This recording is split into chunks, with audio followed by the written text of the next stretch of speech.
Μετάβαση προς μια κεντρική κυβερνητική δικτυακή πύλη.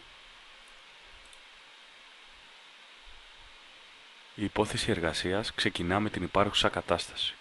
Έστω ότι ο κυβερνητικός φορέας διαθέτει ένα σύνολο από δικτυακούς τόπους και κυβερνητικές web-based εφαρμογές. Η πληροφορία σε αυτούς τους δικτυακούς τόπους είναι οργανωμένη σύμφωνα με τη διοικητική δομή του φορέα, σε γενικές διευθύνσεις και τμήματα. Δεύτερον, η μετάβαση στις web-based εφαρμογές γίνεται με links από τις web σελίδες του τμήματος ή της υπηρεσίας που είναι διοικητικά υπεύθυνο για την εφαρμογή, όπως φαίνεται στο σχεδιάγραμμα. Πρώτο βήμα αφορά την άμεση ανάπτυξη της κυβερνητικής δικτυακής πύλης ενός φορέα. Αρχικά γίνεται η αναγνώριση και η ταυτοποίηση των χρηστών σε επίπεδο φορέα και όχι λειτουργίας. Δεύτερον, οι πληροφορίες και οι υπηρεσίες, δηλαδή δοσοληψίες, δομούνται με βάση τις ανάγκες, απαιτήσεις των χρηστών και όχι με βάση την διοικητική δομή του φορέα.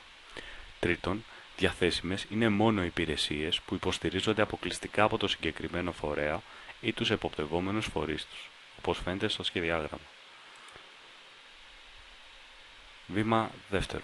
Δημιουργία μιας απλής κεντρικής κυβερνητικής δικτυακής πύλης. Η πληροφορία θα πρέπει να είναι δομημένη σύμφωνα με τις γενικές ανάγκες πληροφόρησης και εξυπηρέτησης των χρηστών, είτε πρόκειται για επιχειρήσεις, είτε για πωλήσεις, είτε για υπάλληλους της δημόσιας διοίκησης. Επίσης, διαθέσιμες είναι όλες οι υπηρεσίες που προσφέρονται από τις επιμέρους κυβερνητικές δικτυακές πύλες, οι οποίες υπηρεσίες είναι οργανωμένες σύμφωνα με τις κατηγορίες αναγκών των χρηστών, παραδείγματος χάρη εκπαίδευση, μετακίνηση ή μεταβίβαση αυτοκινήτου, και όχι με βάση τους επιμέρους φορείς. Επίσης, παρέχεται ενημέρωση για τον τρόπο υλοποίησης διαϋπηρεσιακών λειτουργιών, δηλαδή λειτουργιών που συνεπάγονται συναλλαγές με πολλούς φορείς της δημόσιας διοίκησης. Τέλος, δεν είναι δυνατή εκτέλεση διαϋπηρεσιακών λειτουργιών παρά μόνο η μεταβίβαση στις επιμέρους συναλλαγές λειτουργίες των επιμέρους κυβερνητικών πυλών. Τέλος, το τρίτο βήμα αφορά τη δημιουργία μιας λειτουργικής κεντρικής κυβερνητικής δικτυακής πύλης.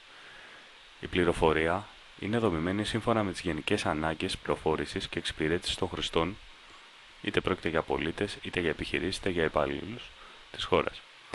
Η οργάνωση των υπηρεσιών με βάση τις κατηγορίες αναγκών των χρηστών, εκπαίδευση, μετακινήσεις, μεταβίβαση κάποιου οχήματος, και όχι με βάση τους επιμέρους φορείς σε εικονικές κυβερνητικές υπηρεσίες, δηλαδή υπηρεσίες που αποτελούν ναι μεν μια εργασία του χρήστη, αλλά μπορεί να συνεπάγονται συναλλαγές με πολλούς φορείς και υπηρεσίες της δημόσιας διοίκησης. Τρίτον, η εικονική κυβερνητική υπηρεσία αντικαθιστά την διαϋπηρεσιακή λειτουργία υπό την εξής έννοια. Ο χρήστης δεν χρειάζεται να γνωρίζει πόσοι φορείς και πόσες web εφαρμογές φορέων υπησέρχονται για την υλοποίηση της εργασίας του. Τέλος, ο χρήστης ολοκληρώνει online την εργασία, παραδείγματος χάρη μεταβίβαση αυτοκινήτου, σαν να υπήρχε μία μόνο κυβερνητική υπηρεσία υπεύθυνη για την εργασία αυτή.